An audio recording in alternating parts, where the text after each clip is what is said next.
Hello, my name is Maxwell Tabin. I'm the producer and UI artist for Aphotic Descent. My name is Gracie Sanabria, and I'm the creative director of Aphotic Descent. Hello, everybody. My name is Sean Gunter, and I was the code lead for Aphotic Descent. Hi, I'm Sarah Ritzi, and I'm the art lead and the 2D artist on Aphotic Descent. Hi, my name is Jared Tapes, and I was the design lead, QA lead, and Foley artist for Aphotic Descent. Hi, my name is Alejandro Franquez, and I worked as accessibility lead and gameplay programmer on Aphotic Descent. Hi, my name is Daniel Hudson. I was the narrative lead, music creator, and one of the voice actors on Aphotic Descent. Me and my team members are going to be walking through the entire creation and behind the scenes of Aphotic Descent. We're going to be going over everything from the concept and pitch phase, to production, to the vertical slice, and to the full-fledged release on Steam. We're going to be talking about what worked, what didn't work, our processes for creating narrative, design, art, code, mechanics, etc., and everything in between. So let's just dive right into it.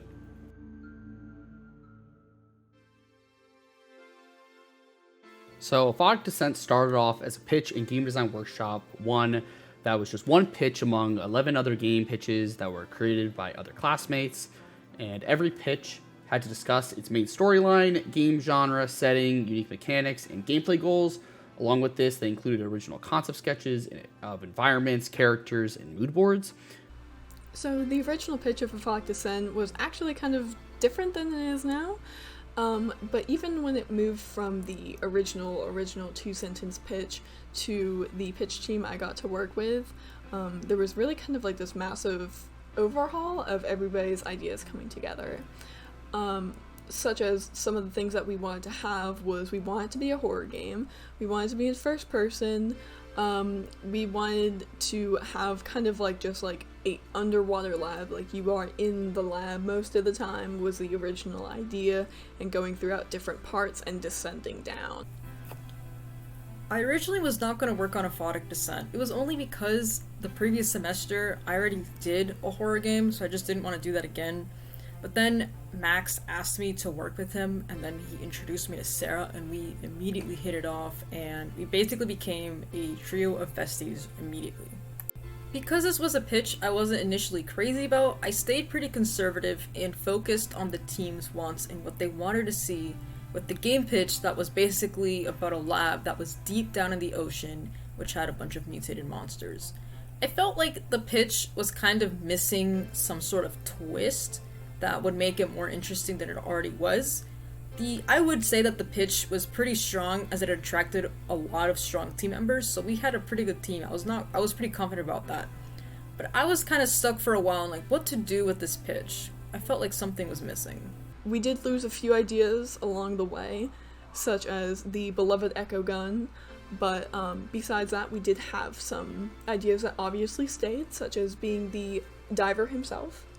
He was kind of like made to be a vintage or antique looking diving suit, which I personally kind of believe like set the vibe for most of the game, with having a retro or vintage kind of feel. And even one of the original monster concept being Shrimp Man, who also made it into the final game. And he kind of also set the basis, or kind of like the vibe, for some of the other monsters. That being man-made horrors and abominations. After everyone in class voted on the pitches, it was eventually whittled down to the final two games that would be worked on for the rest of the year. The producers, creative directors, and vision holders then drafted teams from the rest of the classmates after going over everyone's individual brands and based on what game they preferred to work on out of the two finalists, which eventually led us to our team of 19 people that worked on Aphotic Descent.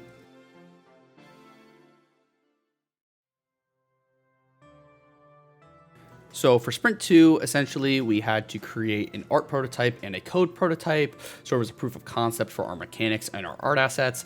But before we could start doing that, one of the important conversations that we had with our professor is he talked about that the pitch for this game was set as a lab that is underwater. But what he thought would be better for the game as a whole in the process is that we switch from a lab that is just underwater to the game primarily being just underwater, swimming among these creatures in the water. And there could be some parts on land, but mostly and primarily it was underwater.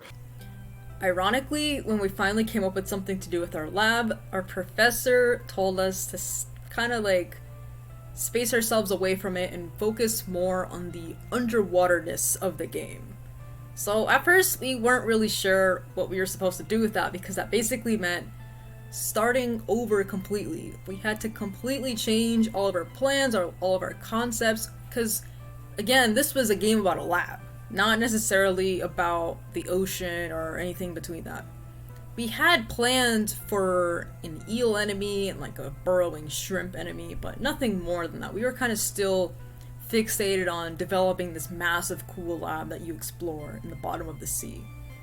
At the same time, these drastic changes were really exciting because that meant that we could create really dynamic and diverse underwater environments that a full metal interior lab might have not been able to achieve. So this ended up planting the seed for super radical ideas in the future.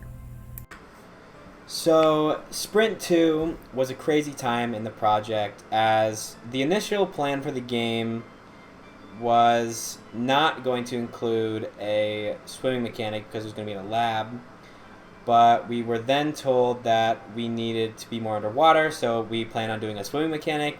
And this was also when we planned on removing the echo gun and instead replace it with a knife. At first, I was definitely a little worried about doing the swimming mechanic, as it was something I had never really done before, and I wasn't really sure how it was going to work out, especially when it came to like trying to confine the player to spaces, because we didn't want the player to be able to swim like infinitely places, because even though it was underwater, we still wanted like a more linear kind of structure to the game, which meant that we had to design our encounters and our areas definitely a lot more specifically around this. But at the end, it actually worked out pretty well, and it wasn't actually that hard to set up, especially once we started using our stamina system, which was a great tool at keeping the player kind of confined, as they couldn't swim forever with that, yeah. Some other mechanics that we planned on including during this period of the time were a flashlight, as the game was going to be rather dark, and we just thought like a flashlight would be cool. A blacklight mechanic, which essentially worked as like a secondary mode to the flashlight, where you would shine purple light on things, and then at the time, it was just kind of used to reveal certain objects in the environment.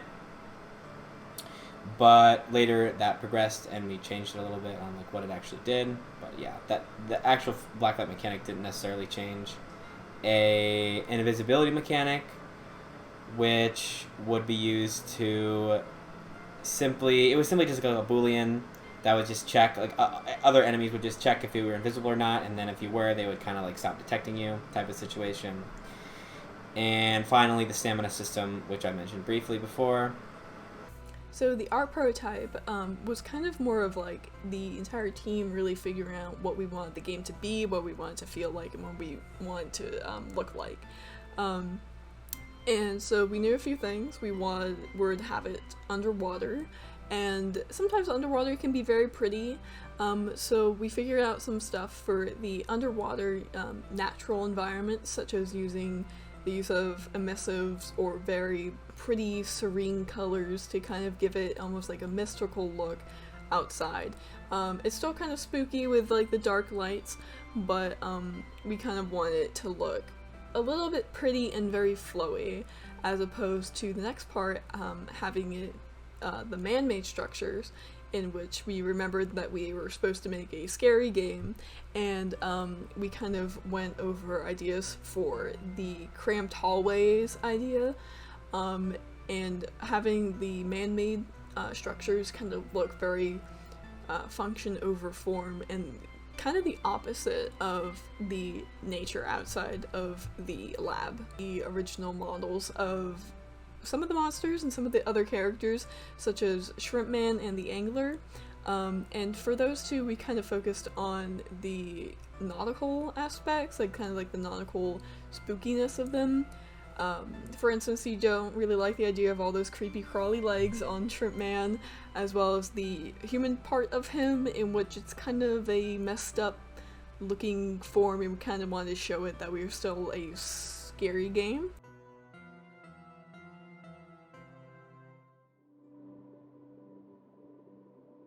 So after Sprint 2, with the art prototype and the code prototype, it was finally start to get into Sprint 3, where we eventually switched into a whole different scene, and we took those assets and those mechanics that we had started on and improved and refined them for the sprint in an actual level.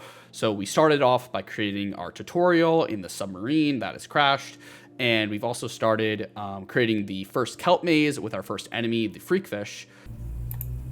From these drastic changes we had to deal with, we came up with the concept of ocean zones. We ended up dividing the game into 3 sections: the Sunlight Zone, the Twilight Zone, and the Midnight Zone, and these sections were based off of our real-life ocean zones.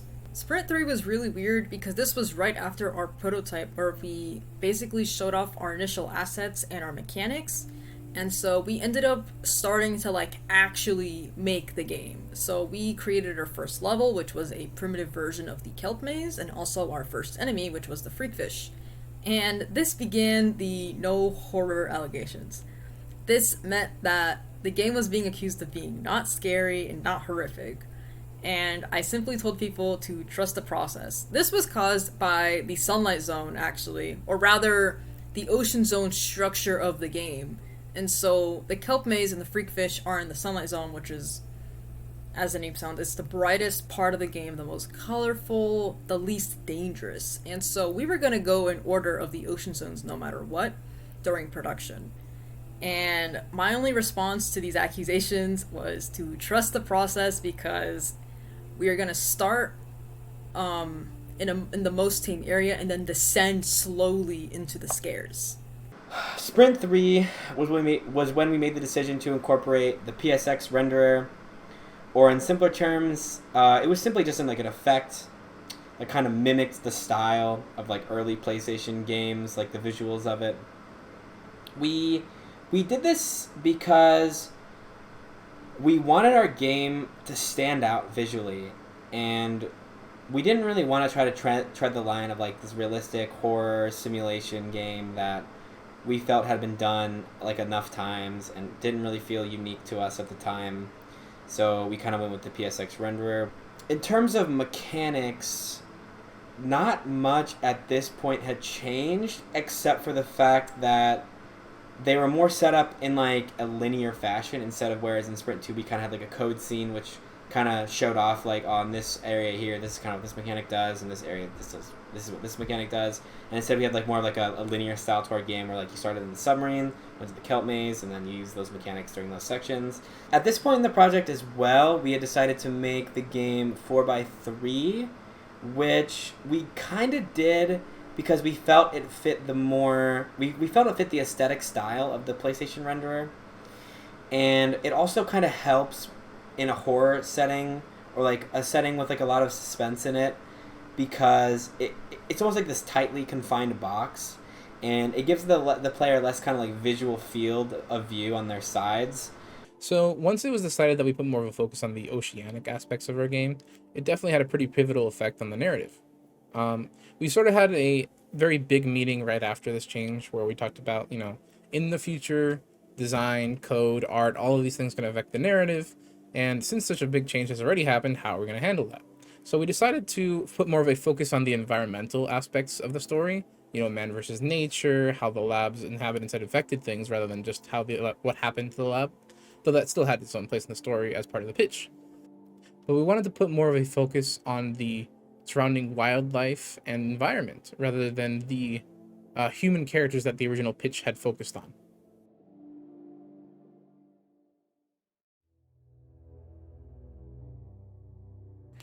So after sprint 3, we eventually got to sprint 4, which was the vertical slice. With the vertical slice comes some big and major changes. You have to add a lot to get your vertical slice to be a full playable demo of the game, which is basically what the vertical slice is. We added a lot of new things throughout this process. Our first new main menu, the first intro and outro cutscenes, the first version of the diver model with its actual functioning hands, and the first version of our UI. And we also added 2 whole new areas, the first version of the Crab Lab and the Eel Cave. The vertical slice was arguably the most stress I'd ever received during the project. I was literally having dreams about working in Aphotic Descent. Whenever I woke up, the first thing on my mind was Aphotic Descent and a checklist of things to do. And then on top of that, I would work non-stop for hours in the engine. I had literally become the Joker. I pushed so hard for a playable version of the lab to get in, and even more so, I pushed even harder for our eel boss and its story, Frankenstein, to get in. This poor baby went through 4 redesigns, 3 encounter redesigns. It was textured twice because the first time its UVs were messed up, and then also its animations had to be done through a procedural animation plugin. We went through a lot that week, and it was really bad. His encounter was literally done the night before the vertical slice was due. I worked on the stage, I populated it to make it feel somewhat complete, and then poor Sean had to work day and night, well, one night entirely, to get the AI to work correctly for the build. At the end of the day, our VS was great. It was awesome. But some of us looked like zombies the day of the presentation. Oh man, Sprint 4. Yeah. Sprint 4 Sprint 4 was a crazy time in the project. This was Sprint 4 is obviously when the vertical slice was due. And there was a lot of changes from Sprint 3. A ton of work went into the project at this point. Like 2 new areas were added in. Code-wise, honestly, not much had changed for the players' mechanics, but we did revamp a lot of other systems. So this is when we added the first kind of logs to the game, where you could pick those up and then you could, read some lore about the game and stuff like that. And a bunch of puzzles were set up inside of the lab using all the mechanics, stuff like that. But the biggest thing in Sprint 4 was doing the eel encounter at the final, like it's the final boss of the sprint, or as the vertical slice. That guy, he was done in 1 day by me. The initial version of him, as we progressed later in the project, he was iterated upon heavily. But the initial version was done by me in 1 day because we needed it to be done that day, and we were like, we gotta get this done. The lab, being one of the denser areas, needed a little bit more spice to make the critical path more interesting, and to do that, I had to coordinate with the designers a lot to craft the puzzles within the lab to make sure they fit the experience of the game.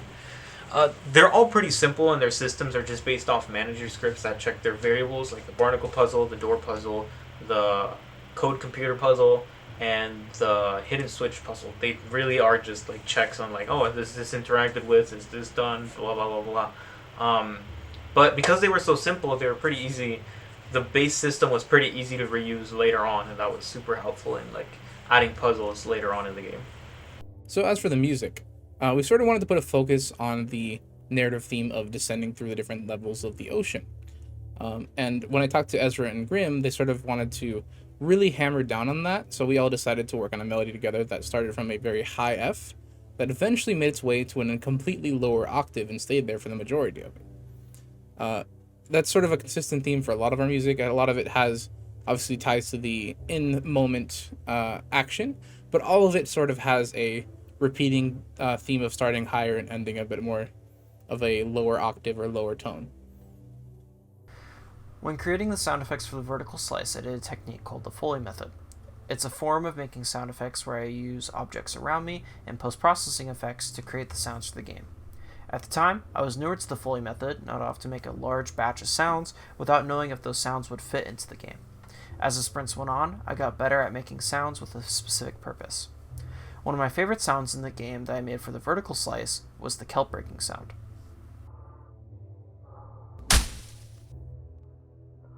I recorded myself hitting a fake bamboo plant with a stack of paper towels, and then I added a little bit of effects.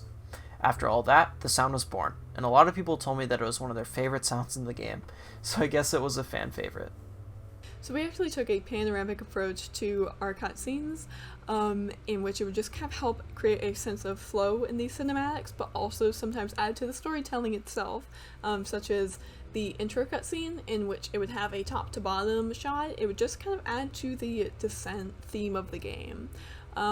With some of them, it would just simply be a left to right kind of deal, but paired with the narration, it was just kind of a very smooth and flowy cinematic to watch. As well as that, creating those was a very interesting process, as the lovely creative director, Gracie, would make these little doodles that sometimes were just kind of a generous amount of lines, but they were coherent and they were beautiful to me. And so taking those, she would give them to me, I would take those, kind of like create a few sketches, get the idea, give it back to her. We would go back and forth a little bit trying to understand the vision, and then really just come up with the end product of these big murals that would be the cinematics. And I found it to be a really interesting but surprisingly effective tactic to go about creating those cinematics.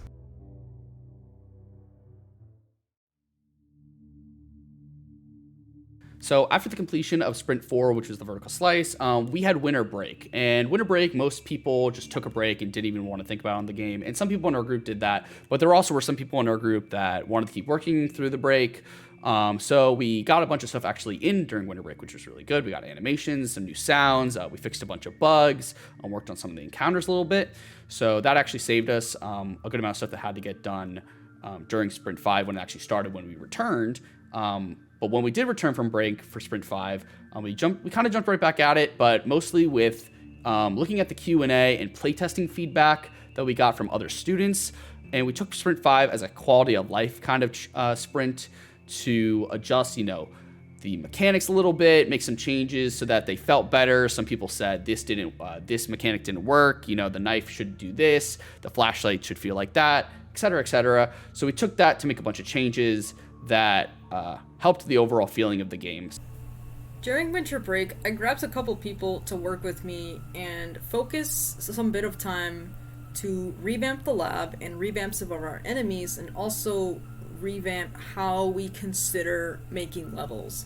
During the vertical slice, I found that building the lab was actually very painful, and we needed to find a more enjoyable and efficient way of doing so. And so we found that using modular kits was probably not the move for our game that kind of focused more on very unnatural elements underwater. And so the uniformity part only kind of stayed with the lab, and that was very exclusive and special with the lab. While the rest of the game kind of focused more on making custom assets that were original and had very curvaceous parts to it, while the lab stayed very square. Another update that came during the sprint was actually the monster encyclopedia. I figured that if we're gonna have a game about scientists underwater, and we also have an investigative mechanic with picking up notes, why don't we also play as a scientist underwater? And so this actually allowed us to develop our enemies, or our monsters, not just as enemies, but also as characters.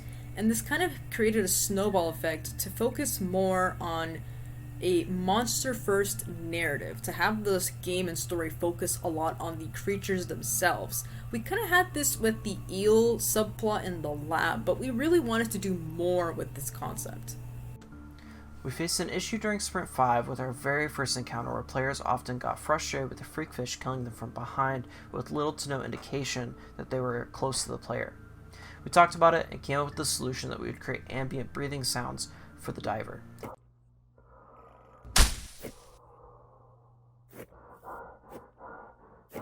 the game, the diver's breathing may go unnoticed, blending in with the music or the other sounds of the game. But whenever an enemy is chasing the player, the breathing increases in tempo to indicate that the player is in danger. It is a very small but really impactful change that brings more immersion into our game. One of the biggest changes, though, code-wise at this point in the project was that the flashlight didn't use battery pickups anymore because, one, it was kind of just not fun to like look for battery pickups everywhere. And the biggest reason was because it just soft locked the game if you ran out of battery at certain sections, which obviously is no bueno. Some other changes that weren't necessarily like code specific, but definitely helped visually that I added in was the fog cube, which essentially was just like a giant inverted cube that I got one of our artists, Grim, to make for me. And I essentially just placed this around our levels, and what this did was the fog in Unity by default doesn't actually render on like on the skybox. So what this did is it made edges on the terrain and stuff like that where you could tell where the fog ended, and it looked pretty visually jarring to the player. So the fog cube basically fixed this because it was just a giant inverted cube where the insides couldn't actually be seen, but the outsides could be seen if you're outside of it, but obviously you're never going to go outside of the fog cube. And it basically caused like the box around that area to kind of have like fog, like condensed, which made the game, one, feel more underwater, which obviously helps because we're an underwater game, and two, it just gave a little bit more visual clarity, kind of overall, to the project. Another thing that was added in this point was also the caustics, which was something that we found, or something that our professor found online, and then he shared it on LinkedIn, and I remember our producer seeing it and was like, we gotta have that. So we ended up buying it, and implementing it was pretty simple, and it just completely changed the visual style of our game and definitely made it look way more underwater, way more realistic, way more natural.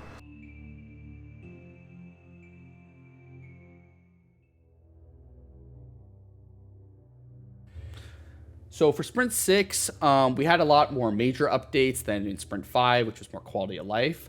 We had some major changes, including an update to our main menu.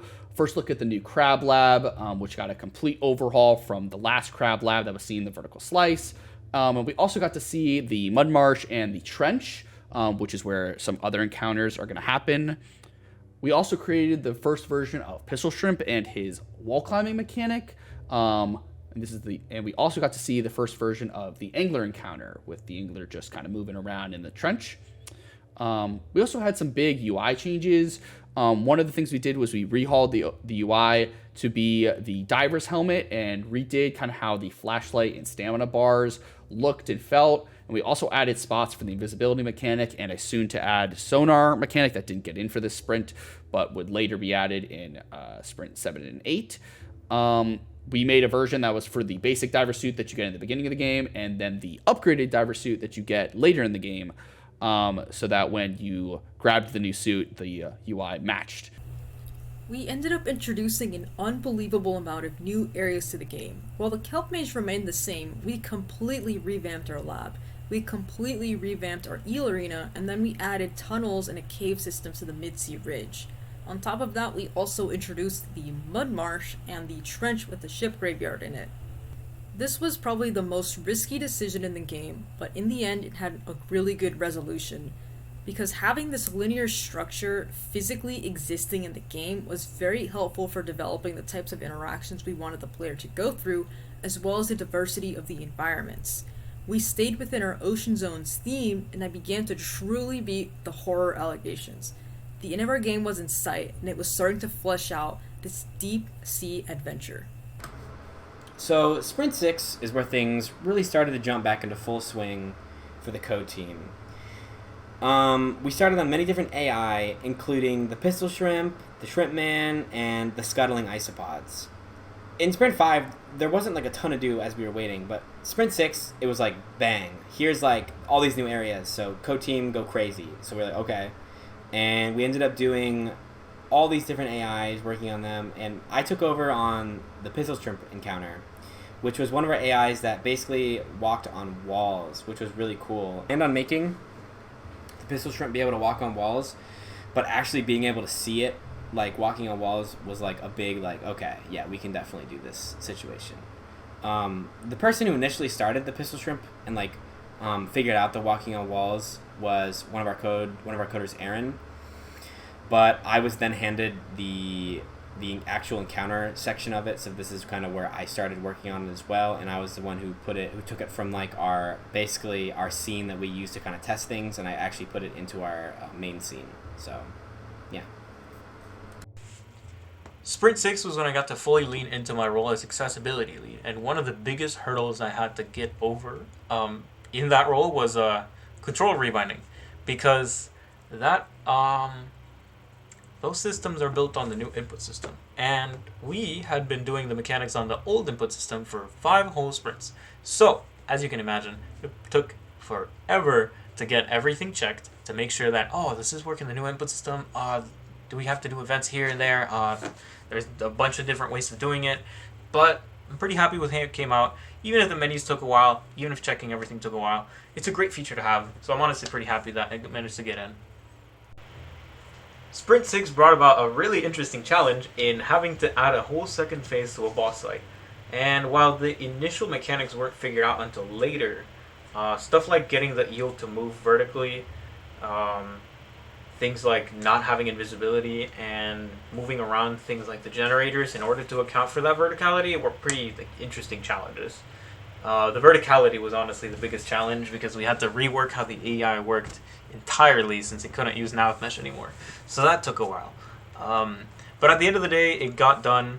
There was a bit of rebalancing that had to be done, which is why we added the safe spaces, but it honestly turned out great.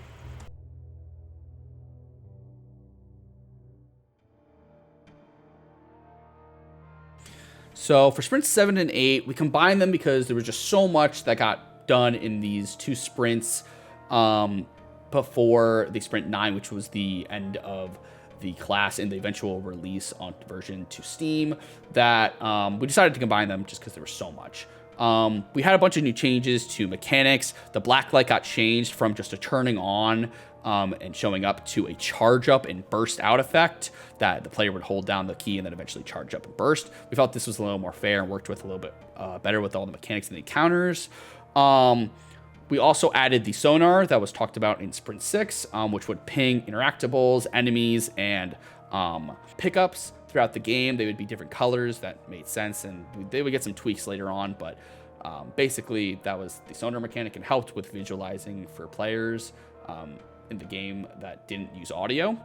It also was kind of like our replacement of the echo gun, which was like originally talked about in the pitch, kind of making its resurface in the game. Along with this, in Sprint 7 and Sprint 8, the pause menu also received some major updates to the encyclopedia, or the decks, whichever one you want to call it, with adding different locked mechanics and lore for each creature, where they wouldn't update until you actually picked up the lore or you beat the creature's encounter. So Frankie Eilstein and Freakfish and all of them would be locked until you got to the next section of the game, where eventually it would unlock, and then any lore pickups you didn't pick up would still be question marked out, but the ones that you did pick up would fill in the slots. Our monsters are not just compelling through our narrative, but also through their mechanics. So one of our best examples is actually two of our shrimp. They're meant to work together as a duo in a later encounter.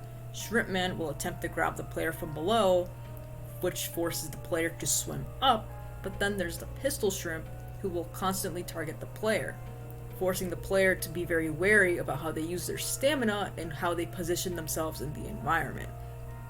These two different mechanics balance each other out to create a challenging encounter, but if the player is able to get past them, they feel like they've outsmarted a pair of shrimp. Sprint 7 and 8, I mean they were just pure chaos. There was just so much to do. We literally had a million things to do, a checklist that never ended, polish everything, sounds for everything, just pure insanity, honestly. Some of the biggest changes, though, included revamping the flashlight slash blacklight system entirely, once again, because we never were satisfied with it until this point. the flashlight no longer use any like charge, because we're just like, I mean, what's even the point of having it like run down and then waiting for it? Like, you didn't really feel panicked. You were just kind of like, well, that's kind of annoying. So we decided to get rid of that whole part of it, and instead you could just turn it on and off whenever you wanted. The black light was changed by allowing the player to charge the black light, basically. So basically now, instead of just like having the flashlight on and pressing the black light button and just like turning on and keeping it on, you had to hold down the button and then it filled up a bar, and then once it reached the top of the bar, you basically emitted like a burst of black light for like a quick, like a second in front of you, and then the bar would go down, and then you could use it again once it went all the way down, and it would fill back up, and you repeat that. This was also where I finished the encounter for the pistol shrimp. So how the encounter works is you start off in like a giant horizontal huge room that just goes straight forward, and basically you would step on a trigger, and once you did that, the pistol shrimp on the wall over to the right of you would start attacking you by aiming his laser at you, which was just like a line renderer, and which is just like a line renderer that would basically detect if it was hitting you or not.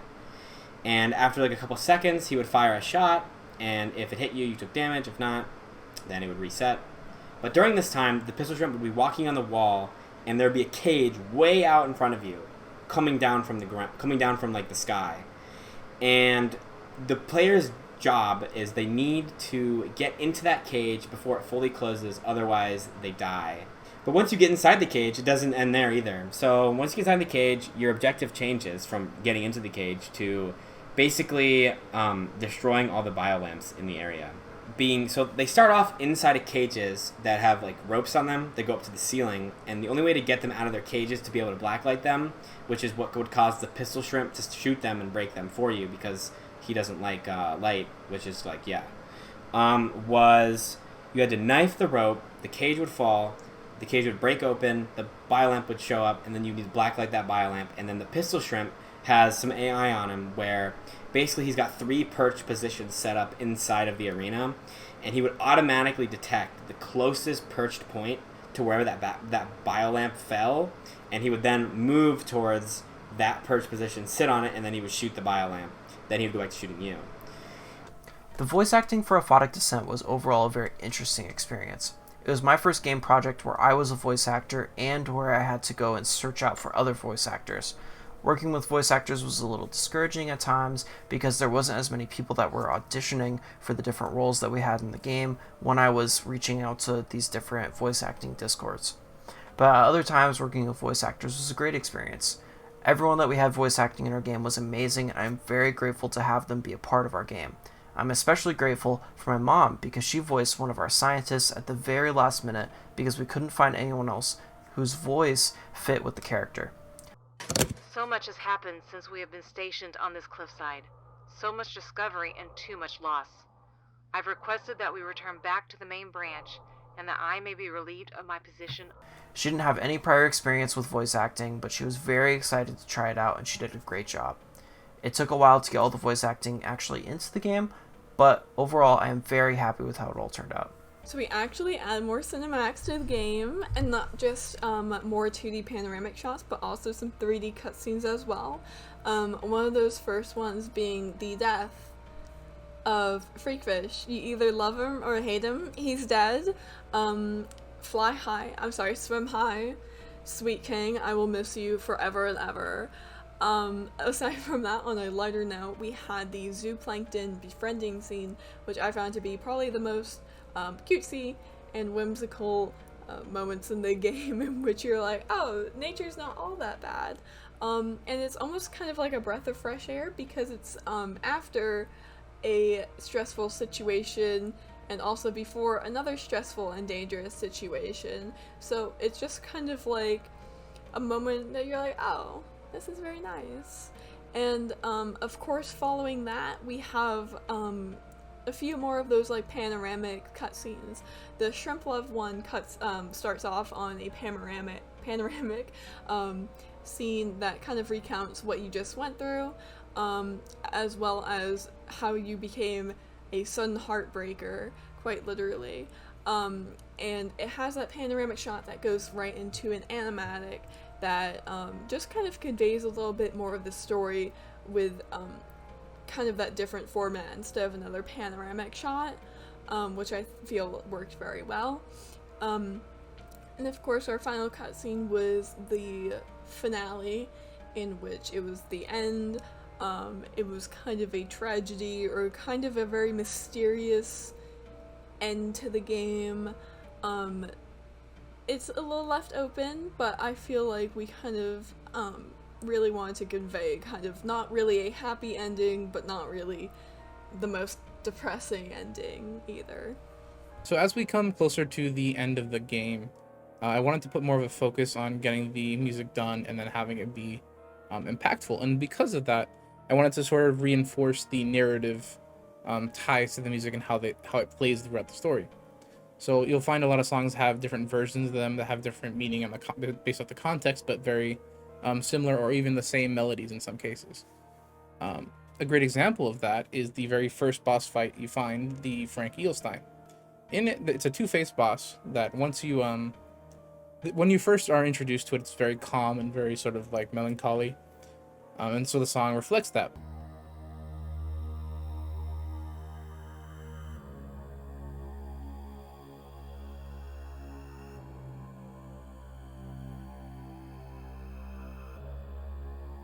But once you sort of get into the second phase, the eel is revived from its sort of death-like state and becomes enraged, much more faster, much more aggressive, constantly attacking.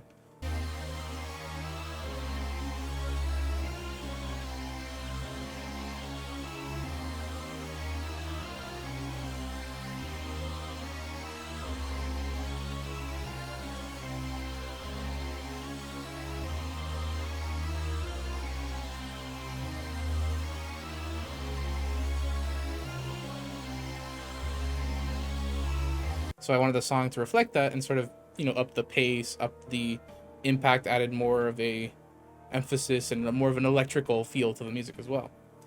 In a similar way, I played with a aspect of the story that had this tied to the dual boss fight you find later in the game, not to spoil too much.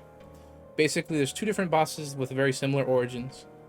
Both of them victims from the lab, and both of them being the same sort of animal.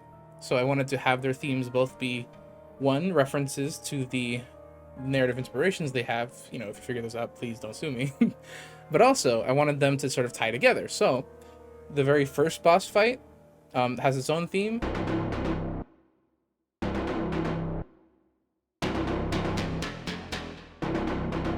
And the second boss has its own theme as well.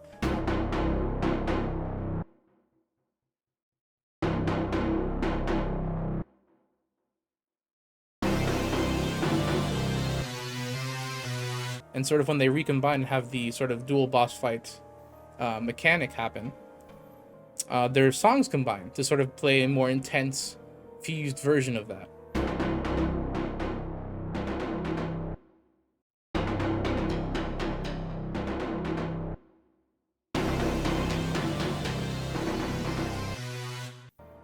Which I also then reused sort of for their tragic cutscene at the end. And I think that that narrative aspect played out well. There's many instances of this, and I hope you enjoy what you find. Sprint 7 was when I finally got to finish the eel, honestly, and getting the mechanics in for it wasn't too difficult because it was just a black light mechanic and a knife mechanic. We had to make sure to incorporate the mechanics that we had so far, and that was how it was done. Honestly, most of the issues with it came in terms of conveyance, but getting it to work was honestly a pretty satisfying experience because getting to see, the reviving eel, it's got barnacles on its face. What do you do? It's pretty fun, pretty exciting, and I'm really happy with how the encounter turned out.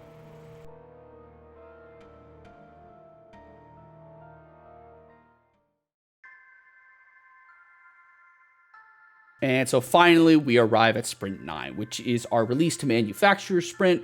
It was just 1 week where basically everything had to get finished for the game. We finished the angler and his final mechanics, which had a lot of fine tuning. We finished any UI that had to get done, level touch-ups, polishing, particle effects, music, sounds, etc. We got the rest of the full cutscenes in. Just a whole bunch of changes that happened in the last week. It was a complete crazy week. We were all up on call for 16, 17 hours until the final build was done and ready for presentation and for being uploaded to Steam. But yeah, it got we eventually got there after everything, and the build came out great. Aphotic Descent turned out to be a super magical and unforgettable experience for me, and I don't regret a single weird or crazy decision I had for the game. There's a rumor that me and Sarah ended up yassifying the game a bit, and I'm proud to say that the rumor is true, and I'll proudly do it again.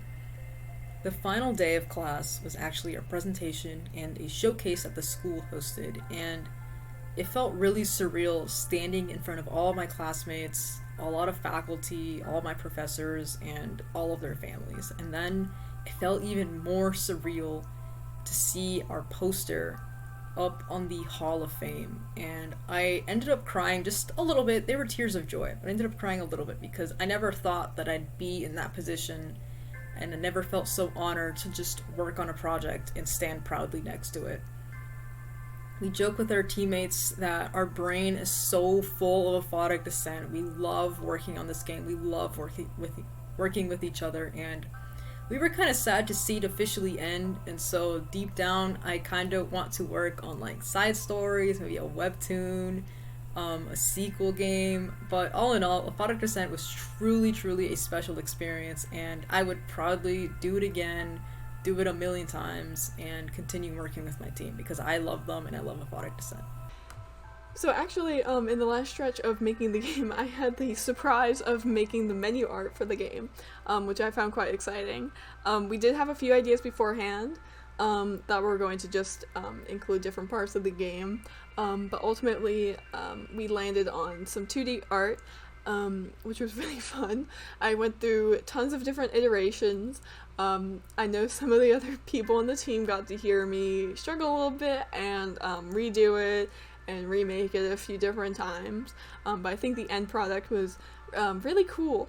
And then with the help of our code lead Sean, he just kind of put a little pizzazz into it, honestly, and really made it pop and made it come to life. And I think it turned out pretty slay and pretty nice. I mean, hey, it looks beautiful. So I'm really proud of how everything turned out.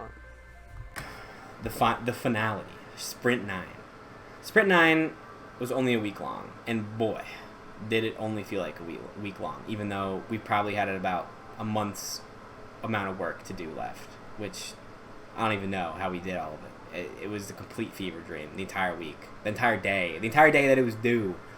I slightly remember doing some of it, but honestly not really. A lot of incomplete mechanics, cutscenes were finished the night the project was due. I stayed up till 5 a.m. working on fixing bugs and adding things in, like the angler jump scare, fixing audio, adding audio, debugging pretty much just the entire game. There was just a bunch of stuff that was wasn't necessarily broken, but like there was a bunch of stuff that was just like, what's happening here kind of situation.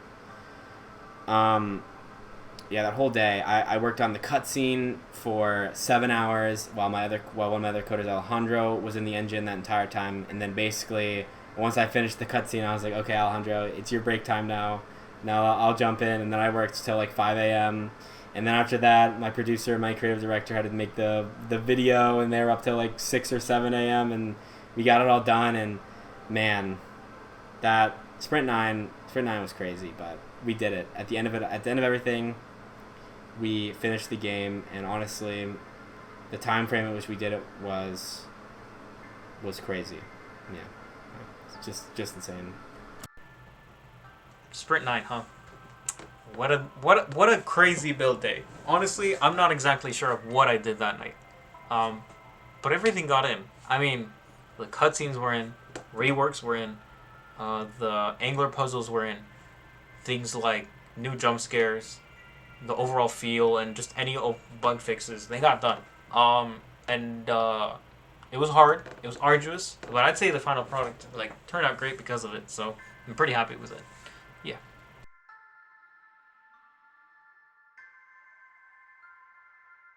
in the end, Aphotic Descent came out to be an amazing project. I loved working with everyone. I think everyone on the team, the leads, all the artists, designers, coders, overall did a great job. The game looks unbelievable. I think everyone should be very proud of themselves. And I hope everyone is proud of their work. It's outstanding. There was a lot of sleepless nights, a lot of hard work that went into this game. And I hope everyone really enjoys it and that everyone out there really enjoys playing it. Before I go, though, I just wanted to talk about some few interesting stats that came from the creation of Aphotic Descent. One of them being that it took over around 6,000 hours tracked on ClickUp between the 19 of us to create Aphotic Descent, and that's just tasks tracked on ClickUp. There's probably other hours that weren't tracked. It also took 596 pull requests and 1,293 commits in GitHub to make Aphotic Descent. Sorry, Sean, that we made you we had so many pull requests and commits, but it is what it is. And the last stat is that Gracie, our creative director, created over 45 different MS Paint drawings that were created within seconds, but ended up becoming some crazy kind of artwork or making the mechanic or encounter completely understandable just from these little drawings that we would pin on the fridge in our Discord server. And just explained her thought process really fast, but it's kind of, we'll show a couple of them on screen that were our favorites, but there were like 45 to 50 of them that ended up getting created. But thank you so much for watching, and I hope you enjoyed it.